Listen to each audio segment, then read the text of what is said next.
అరణ్యగిరి రహస్య పుస్తకం ఒక థ్రిల్లింగ్ లాంగ్ తెలుగు కథరణ్యగిరి అనే చిన్న పల్లెటూరు పర్వతాల మధ్య దాగి ఉండేది. ఆ ఊరిలో ప్రతి ఒక్కరూ రోజూ అడవిలోకి వెళ్తారు, కాని సాయంత్రం అయ్యేసరికి అందరూ తప్పక ఇంటికి చేరిపోతారు. ఎందుకంటే అరణ్యగిరి అడవిలో రాత్రి తర్వాత ఏదో వస్తుందని గ్రామ పెద్దలు చెబుతుంటారు. రాజు అనే యువకుడు గ్రామంలోనే ధైర్యవంతుడు. అతనికి అడవిలో ఏముందో తెలుసుకోవాలని ఎప్పటినుంచో కోరిక. ఒక రోజు అతనికి దొరికింది ఒక పురాతన పుస్తకం. అది పాత చెట్టు వద్ద కదలకుండా పడి ఉంది. పుస్తకం ముఖభాగం నల్లగా, మధ్యలో ఓ వింత గుర్తు, గోంగళం లాంటి ఆకారంలో ఏదో పచ్చ వెలుగుతో మెరిసింది.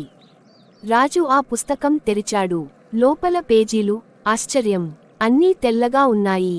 ఏ అక్షరం లేదు. కానీ చివరి పేజీలో రక్తంతో రాసినట్టు కనిపిస్తున్న ఒక లైన్, రాత్రి వెలుతురు పడే చోటు వద్ద నీడలు మాట్లాడుతాయి. అది చదివిన వెంటనే చెట్ల మధ్య గాలి అకస్మాత్తుగా గర్జించింది. పుస్తకం ఒక్కసారిగా కంపించింది. రాజు భయపడ్డా వెనకడుగు వేయలేదు. ఆ రాత్రి గ్రామంలో అందరూ నిద్రపోయిన తర్వాత రాజు పుస్తకాన్ని తీసుకొని వెలుతురు పడే చోటు వెతుక్కుంటూ అడవిలోకి వెళ్లాడు. చంద్రుడు మధ్యాకాశంలో వెలుగుతూ అడవికి వెండి రంగు తెచ్చాడు. అప్పుడు అతను చూశాడు, ఒక పెద్ద రాతిబండ మీద గోంగళం ఆకారంలో పచ్చ వెలుగు పడుతోంది. అదే గుర్తు పుస్తకంపైన కూడా ఉంది. ఆ వెలుగులో పుస్తకాన్ని ఉంచగానే పేజీలు స్వయంగా తిప్పుకుంటూ ఇప్పుడు వాటిలో పదాలు కనిపించసాగాయి.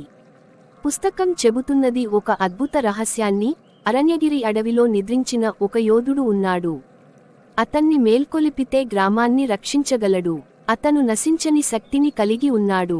కాని యోధుడిని మేల్కొలిపే ముందు చీకటి నీడలను మూసివేయాలి. ఈ విషయాన్ని చదువుతూనే రాజు వెనుక ఏదో కదిలిన శబ్దమొచ్చింది. అతను తిరిగి చూసేసరికి చీకటిలో నుంచి 2 ఎర్ర కళ్ళు వెలిగాయి.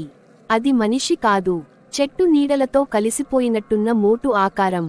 అది రాజు వైపుకు నెమ్మదిగా కదిలింది. రాజు పుస్తకాన్ని బిగించి పట్టుకొని వెనక్కి వెళ్లాడు. నీడ దూసుకొచ్చింది. ఒక్క క్షణంలో రాజు కిందపడిపోయాడు. కాని పుస్తకం పేజీల్లో వెలుగొచ్చి ముందుకొచ్చి ఆ నీడని వెనక్కి తోసింది. అప్పుడు పుస్తకంలో మరో లైన్ వెలిగింది, నీడను గెలవాలంటే గుండె ధైర్యం కావాలి. రాజు లేచి పెద్దగా అరచి చెట్టు వెనుకకు పరుగెత్తి పుస్తకంలో ఉన్న మంత్రాన్ని వినిపించాడు. అరణ్యగిరి రక్షణ శక్తి, వెలుగు అవ్వుము. అప్పుడే పుస్తకం మీద నుండి తెల్లని కాంతి బీభత్సంగా విరబూసింది. అడవి మొత్తం కదిలిపోయింది. నీడ అరుస్తూ మాయమైంది. ఆ కాంతి పర్వతం అడుగున ఉన్న ఒక గుహను తెరిచింది. రాజు లోపలికి వెళ్లాడు. గుహ మధ్యలో ఒక రహస్య కర్ర, ఆ కర్రలో పచ్చ రాయి మెరుస్తోంది.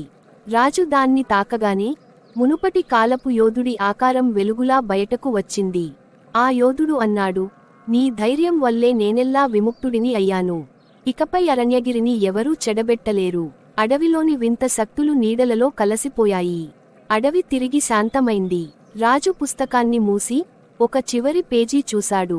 ఇప్పుడు అది ఖాళీ కాదు. అందులో ఒక్క లైన్, ధైర్యవంతుడే రహస్యాన్ని తెలుసుకోగలడు. అంతే, అరణ్యగిరి గ్రామంలో ఈ సంఘటన ఎవరూ మర్చిపోలేదు. రాజు అడవికి రక్షకుడిగా మారాడు.